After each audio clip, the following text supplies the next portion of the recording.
कहानी शुरू होती है कनाडा एयरपोर्ट से। वहाँ एक पिता एलियट अपनी बेटी रिडली के साथ सफर पर होता है। वो दोनों दूसरी सिटी जा रहे होते हैं क्योंकि एलियट को वहाँ एक बिजनेस डील पूरी करनी होती है। रिडली एक अकेली लड़की थी, उसके ज्यादा दोस्त नहीं थे। उसके चेहरे पर कुछ पिंपल्स थे जिनसे वो हमेशा परेशान रहती थी।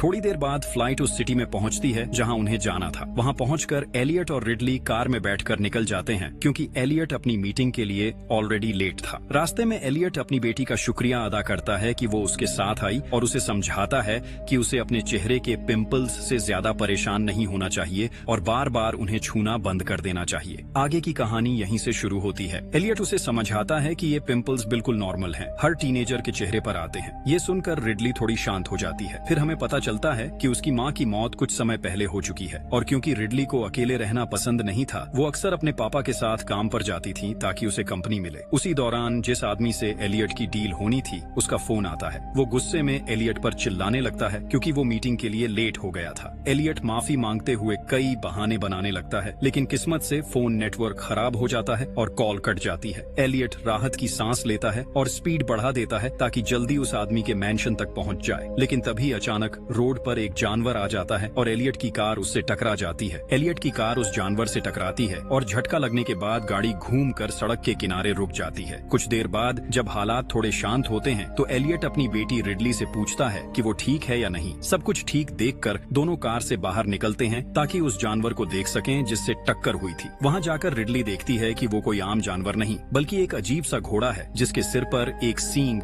हॉर्न लगा है। और सबसे चौंकाने वाली बात ये थी कि उस जानवर के घाव से नीला खून निकल रहा था। एलियट बहुत गुस्से में था क्योंकि अब वो मीटिंग के लिए और देर हो चुका था। लेकिन रिडली उस रहस्यमय घोड़े को देखकर हैरान रह जाती है क्योंकि उसने ऐसा प्राणी पहले कभी नहीं देखा था। उसी पल उस घोड़े का सींग हल्के नीले रंग में चमकने लगता है और बिना सोचे समझे रिडली आगे बढ़कर उस सींग को छू लेती है। जैसे ही रिडली ने उस घोड़े का सींग छुआ, उसे अचानक अजीब अजीब चीजें दिखने लगती हैं। कुछ ऐसे नजारे जिन्हें वो समझ नहीं पाती। उसकी आंखों के सामने सब धुंधला सा हो जाता है। लेकिन तभी वो एलियट की आवाज सुनकर होश में आती है। वो देखती है कि उसका पापा उस घोड़े को मार रहा होता है। रिडली चिल्लाकर उसे रोकने की कोशिश करती है, लेकिन एलियट उसकी बात नहीं सुनता और तब तक रुकता नहीं जब तक वो घोड़ा पूरी तरह मर नहीं जाता। थोड़ी देर बाद दोनों मिस्टर ओडेल के मैंशन पहुंचते हैं जहां एलियट को अपनी डील फाइनलाइज करनी होती है। लेकिन सबसे अजीब बात ये थी कि एलियट उस घोड़े की लाश को कार की ट्रंक में रख लाया था। मकान के बाहर गाड़ी रोककर एलियट नीचे उतरता है और मैंशन के अंदर जाता है। वहाँ उसकी मुलाकात ओडेल के बेटे शेपर्ड से होती है जिससे वो हाथ मिलाता है और फिर ओडेल की पत्नी से भी मिलकर अभिवादन करता है। आखिरकार एलियट ऑडल के कमरे में आता है और उससे देर होने के लिए माफी मांगता है। तभी पता चलता है कि ऑडल को एक गंभीर बीमारी है और अब उसके आखिरी दिन चल रहे हैं। एलियट बहाने बना रहा होता है ताकि ऑडल उसे माफ कर दे। तभी रिडली को आज घोड़े के साथ हुई सारी बातें याद आने लगती हैं। ऑडल ये नोटिस करता है और रिडली से पूछता है कि क्या वो ठीक है। रिडली झूठ बोलती है और कहती है कि वो बिल्कुल ठीक है। उसी वक्त शेपर्ड भी वहाँ आता है और रिडली से उसके चेहरे पर पड़े दानों के बारे में पूछता है। एलियट बीच में बोल पड़ता है और रिडली से कहता है कि वो बाथरूम में जाकर मुंह धो ले ताकि थोड़ा ठीक महसूस करे। असल में एलियट ऐसा सिर्फ उसे वहाँ से भेजने के लिए कह रहा था। एलियट नहीं चाहता था कि रिडली उसकी डील खराब करे या आज जो हुआ वो किसी को बता दे। जब रिडली बाहर निकली तो वो बार बार कार की तरफ देख रही थी और काफी घबराई हुई लग रही थी। उसी वक्त महल की एक गार्ड रिडली को देख रही होती है और उसे कुछ अजीब महसूस होता है। जब वो गार्ड कार के पास जाकर देखती है तो उसे यकीन हो जाता है कि कुछ गड़बड़ है या शायद कार के अंदर कुछ छिपा हुआ है। इसी दौरान रिडली बाथरूम में जाती है और चेहरा धोती है, लेकिन जब वो शीशे में देखती है तो उसे पता चलता है कि उसके चेहरे के सारे दाने गायब हो गए हैं। जब वो तौलिए पर नजर डालती है तो उस पर नीले रंग का खून लगा होता है जो यूनिकॉर्न का खून होता है। उसी वक्त ओडेल एलियट के साथ बैठा होता है और उसे बताता है कि उसने हर तरह का इलाज आजमाया लेकिन कोई फायदा नहीं हुआ। अब उसने हार मान ली है और मौत का इंतजार कर रहा है। ओडेल ये भी बताता है कि वो ये डील इसलिए कर रहा है ताकि मरने से पहले अपनी कंपनी और अपने परिवार की सुरक्षा